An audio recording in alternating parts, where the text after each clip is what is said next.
Hello and welcome to episode 1 of Homesteading in the City, where I'm going to teach you how to make food from scratch because you don't need to live on a farm, have a rich husband, own livestock, or be Amish to be a homesteader. In 2025, homesteading is a state of mind. Today I'm going to teach you how to make butter. This is one of the easiest recipes. You literally only need 2 ingredients. One if you don't want to add salt. I'm going to use my hand mixer, but you can use a KitchenAid, but not a lot of people have those, so I'm going to show you how to do it with a hand mixer.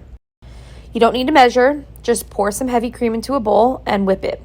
You're going to see it starting to change consistency. This is a consistency of whipped cream if you wanted to make that. If you want to make whipped cream, you would just add sugar at this point. Anyways, you'll see that it's starting to change consistency even more, and it's going to start changing color as well. I take my silicone spatula and kind of scrape the sides every so often to try to get as much out of the butter. And that consistency is starting to change again. And here you can see it's actually starting to look like the butter. So you're just going to want to keep blending it and mixing it until you start to see liquid form. That liquid is buttermilk, and you'll want to save that as well. Now that the consistency looks good, you're going to want to start separating the butter from the buttermilk. This part's super easy. You just scoop it up in your hand and you squeeze all the buttermilk out. Once you've squeezed a lot of buttermilk out, you're going to want to rinse it under water.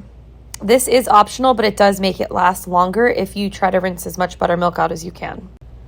Now, when you're done, you can store it in some parchment paper or any Tupperware that you have.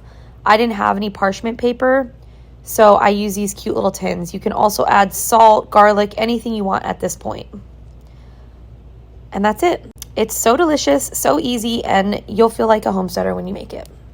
If you like this video, follow along for more.